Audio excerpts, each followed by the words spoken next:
Aujourd'hui, dans cette vidéo, on va pas parler de mon chat, non pas du tout, on va parler d'un autre sujet qui effraie énormément les débutants en FPV, c'est-à-dire faire de la soudure. Je sais que ça peut paraître très intimidant, surtout quand on n'en a jamais fait, mais t'inquiète, je vais te montrer les bases pour que tu puisses faire des soudures propres et sans stress. Cette vidéo se divise en deux parties. La première, je vous montre tout le matériel à avoir, que ce soit principal ou secondaire. En deuxième partie, je vous montrerai les soudures les plus fréquentes dans le drone FPV et aussi les erreurs à ne surtout pas faire. Reste jusqu'au bout car à la fin, je t'explique comment éviter de faire des soudures au début. Avant que je commence à vous présenter le matériel, je tiens à préciser que je ne suis pas un expert, que ce soit dans le matériel que je vous présente, en soudure ou en électronique. Je vais vulgariser la chose, ne me tapez pas sur les doigts. Autre chose, faut savoir que les vapeurs d'étain sont toxiques, donc quand vous faites de la soudure, faites-le dans un espace qui est aéré ou ventilé. On est reparti pour la présentation. Les premières choses à avoir, c'est logique, de l'étain et un fer à souder. Alors pour l'étain, prenez-en de la bonne qualité. Par exemple, je vous mettrai tous les liens en description de moi ce que j'utilise, mais l'étain TBS est de très bonne qualité. Ensuite, pour le fer à souder, il faut des caractéristiques très précises. Il faut qu'il fasse plus de 60 watts et que la tête soit pointue pour que ce soit précis au niveau de vos soudures. Pour continuer, une pompe à étain. Alors c'est simple, ça sert juste à aspirer l'étain. Donc si vous avez fait une mauvaise soudure, hop, vous retirez l'étain, vous en remettez, c'est fait. Si vous avez mis trop d'étain, pareil. Donc obligatoire. Ensuite, une pince à épiler pour pouvoir être précis et tenir vos câbles sans vous brûler. Ça, c'est obligatoire pour moi. Et pour finir, dans la liste des choses obligatoires, le smoke stopper ou le multimètre, qui est, on va dire, presque l'équivalent, même si le multimètre est plus précis que cette chose. Ça, c'est simple, l'utilisation, vous le branchez à votre composant, à votre drone du coup, et là, vous branchez la batterie. Vous avez une pièce au centre. Si elle chauffe, c'est qu'il y a un problème dans votre carte ou dans vos soudures.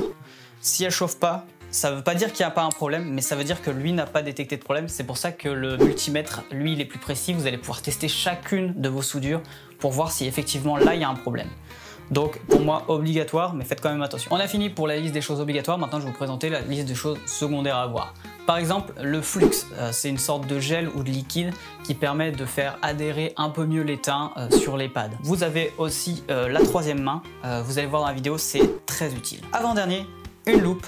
Ça peut vous aider pour ce qui est des petites soudures ou même voir un peu mieux vos soudures de plus près. Et là, c'est pas du matériel, c'est plus un conseil. Éclairez votre poste de travail là où vous soudez.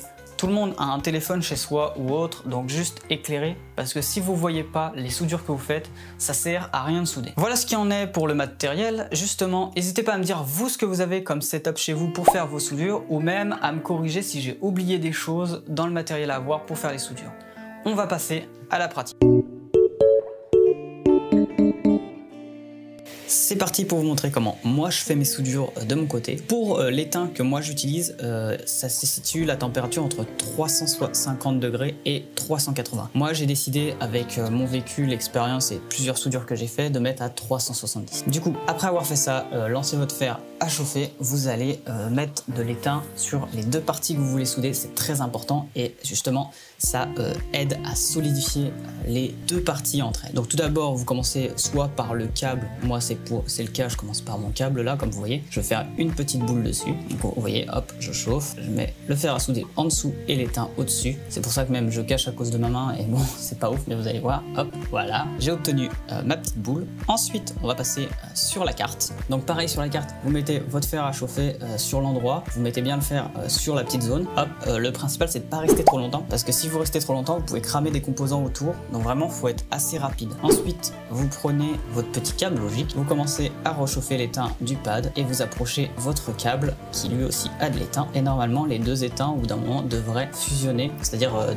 les deux devraient se transformer liquide, enfin être un peu liquide. Et à ce moment-là, ils vont fusionner. Et là, hop, une fois que c'est fait, vous retirez délicatement votre fer à souder. Il faut vraiment que la soudure soit brillante et lisse. Je vais vous remontrer avec le une deuxième fois du coup. Pareil, je remets de l'étain sur le pad et ensuite je prends le câble et je le mets à l'intérieur de la soudure de manière à ce que l'étain fusionne. Faites très attention pour ces petites soudures à ce que vous mettez pas trop d'étain pour éviter que les deux soient collés, que ça fasse un court-circuit. Et voilà, ça donne ça en résultat. Donc vous voyez bien qu'il y a une séparation entre les deux, c'est très résistant, c'est pour ça qu'il faut mettre de l'étain sur les deux. Vous voyez, je peux même tirer la carte. On va passer à la suivante. Là aussi je voulais vous montrer vite fait comment on se sert de la pompe à étain, enfin ce qui permet d'aspirer l'étain. Donc comme vous voyez, je chauffe d'abord l'étain usé et là j'appuie sur le bouton qui est dessus et hop, vous avez vu, l'étain a disparu totalement. Vous voyez, il y a même presque plus d'étain. C'est parti pour l'XT. Alors là c'est un gros truc, c'est même le plus compliqué à souder de mon expérience vraiment. Du coup ce que je fais, c'est que je fais chauffer le câble vu que c'est un énorme câble et que c'est compliqué de faire rentrer de l'étain à l'intérieur du câble. Donc comme vous voyez, je le fais chauffer et petit à petit je mets de l'étain tout autour. Alors j'aurais pu être plus intelligent parce que je me suis rendu compte qu'en fait j'aurais dû laisser la gravité faire son effet et c'est ce que je fais pour le deuxième. Je vais mettre le fer à souder au-dessus et laisser l'étain tomber, comme ça l'étain recouvre petit à petit avec la chaleur le câble. Donc là vous pouvez voir, je fais des ajustements, pas mal d'ajustements parce que j'aime pas quand il est par exemple en dessous, vous voyez pas, mais des fois il y a des câbles, il manque de l'étain parce que je veux vraiment moi que ce soit une petite boule mais pas trop grosse parce que comme je vous ai dit, il faut pas mettre trop d'étain. Vous voyez là il y a eu un petit fil qui s'est barré, du coup je suis obligé de le remettre, du coup de remettre un peu d'étain pour le fixer, tout soit bon. Faut vraiment que votre soudure elle soit, comme je vous ai dit, lisse, propre, faut pas qu'il y ait de défauts. Et pour le deuxième, comme je vous ai dit, je vais faire par le haut pour que l'étain retombe vers le bas, logique. Vous allez voir, c'est plus rapide que pour le premier et même pour ce qui est des détails et autres, vous allez voir, c'est beaucoup plus rapide. Le seul défaut que j'ai eu sur celui-là, c'est qu'il a pris une forme bizarre parce que j'ai un peu trop appuyé dessus et du coup j'ai dû prendre ma pince à épiler pour lui redonner une forme plus ronde. Donc comme vous voyez avec la pince à épiler, on peut donner des formes, on peut retirer de l'étain et autres, mais il faut faire très attention parce que je vous rappelle que c'est quand même un peu chaud. Mais moi le but là c'était vraiment, comme je vous l'ai dit, de lui redonner une forme plus ronde et moins plat parce qu'avec le fer à souder j'ai un peu trop appuyé. Et regardez là, voilà, regardez. Et voilà, là il a une forme un peu plus ronde qu'avant. Donc là on va s'attaquer à la fusion des deux, c'est-à-dire du composant avec le câble. Vous voyez que j'applique l'étain de manière à ce que celui-ci coule et forme une bulle par en dessous, parce que c'est par en dessous que je vais mettre la prise. Voilà, là je la chauffe et hop, vous voyez comment c'est simple, il y a juste à chauffer un peu les deux et voilà. Pareil pour le rouge, hop, une fois qu'il est mis, bien sûr vous voyez que j'ai pris ma pince à épiler parce que le câble commençait à devenir chaud et comme je le dis souvent, faites très attention à ça. Moi je le fais parce que là c'est des composants qui sont HS, c'est des composants qui sont morts totalement, mais vous quand vous allez devoir souder, vous n'allez pas pouvoir rester aussi longtemps que moi je m'amuse là à rester longtemps, parce que vraiment si vous restez trop longtemps avec le fer à souder sur votre composant, il y a de fortes chances que vous cramiez des petits composants, on va dire des micro-composants qui soient tous les petites puces autour ou autres. Donc faites très attention à ça, limite faites des pauses, donc c'est-à-dire souder par exemple juste le câble noir, attendez que le truc refroidisse, soudez le câble rouge, attendez que ça refroidisse et là par exemple vous voyez que je fais les détails, donc pour que la soudure soit propre et belle, et bah pareil ça, vous faites les détails du noir, vous attendez, les détails du câble rouge et vous attendez. Ça serait bête de cramer un composant de cette manière, donc vraiment faites attention et faites des pauses entre vos soudures, quitte à souder un autre composant à côté en même temps, comme ça vous pouvez alterner entre les deux. Donc là vous voyez que je fais comme je vous ai dit, je fais les petits détails et là j'ai bientôt fini. Le but c'est, comme je vous l'ai dit, vraiment d'avoir une soudure qui est propre, lisse, où vous voyez pas trop votre câble, il n'y a pas trop d'étain ni pas assez, faut vraiment trouver un bon milieu. Et là vous voyez, hop, la soudure elles sont brillantes, franchement il n'y a rien à redire.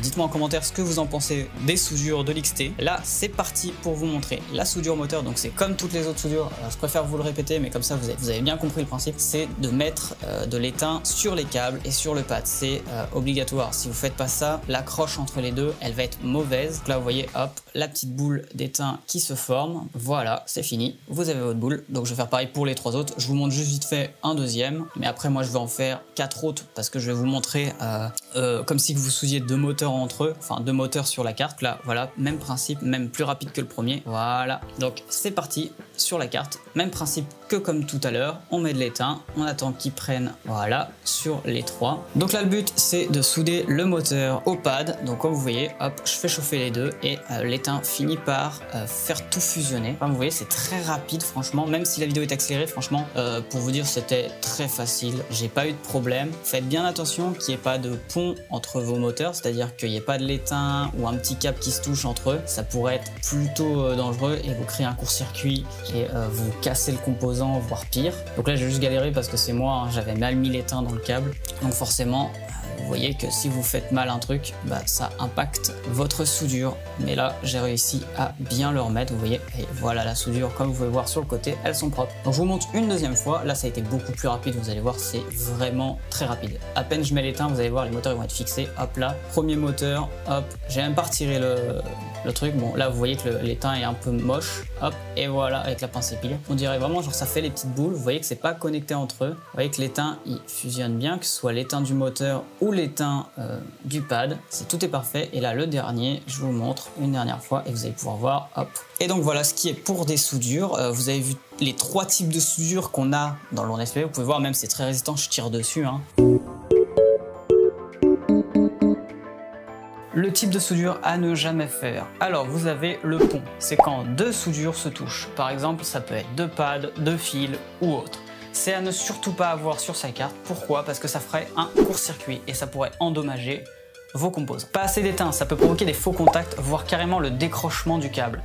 Et après, vous avez des problèmes lors de vos vols. Trop d'étain, pareil, ça peut provoquer un pont, du coup court-circuit, on en revient au premier que je vous ai présenté. Une soudure à froid. Alors c'est un peu granuleux au niveau de l'aspect de l'étain, et ça a pour effet de faire de faux contacts, c'est parce que votre pad ou vos câbles a mal adhéré. C'est un peu le même résultat que si vous mettez pas beaucoup d'étain. Une surchauffe, c'est simple, c'est quand votre fer à souder reste trop longtemps sur votre composant. Il va soit arracher le pad, soit griller plein de micro-composants ou autres. Donc c'est pour ça que quand vous soudez, faut faire ça de manière rapide, mais faites quand même attention, voire même laisser le composant se refroidir petit à petit, faites ça en plusieurs étapes. Une soudure propre, c'est quoi? C'est assez simple à voir, c'est une soudure qui est nette et brillante, c'est tout. Normalement, si vous réunissez ces 2 conditions et qu'il n'y a pas trop d'étain, qu'il y en a assez, etc., votre soudure est réussie. C'est pas si compliqué que ça. Maintenant, je vais vous présenter les 2 solutions pour éviter les soudures au début. La première, c'est les drones qui sont préfabriqués. Étant donné que le drone est déjà prêt, vous avez juste à le paramétrer, le bind et tout ça, et le drone, vous pouvez voler. Bien évidemment, le défaut, c'est que si vous voulez faire évoluer votre drone, il faudra se mettre à la soudure, forcément. Ensuite, le dernier, c'est vraiment, on peut éviter totalement de faire de la soudure avec cette technique, c'est les composants plug and play. Alors, le seul défaut, c'est qu'il n'en existe pas beaucoup. Du coup, si vous avez besoin d'un composant précis pour améliorer votre setup en fonction de votre style de vol, peut-être qu'il n'existera pas en plug and play. Ces 2 options sont bien pour débuter, mais si vous voulez évoluer, vous allez devoir faire de la soudure. Ce que je vous conseille, en plus d'avoir ces drones au début, c'est d'acheter un composant où dessus il n'y a que des pads et vous pouvez du coup vous entraîner à faire des soudures sur ce petit composant, voir si vous arrivez à faire des soudures propres, à éviter de faire des ponts, etc. etc. Je mettrai un lien en description pour que vous alliez voir à quoi ça ressemble, mais globalement ça ressemble à ça.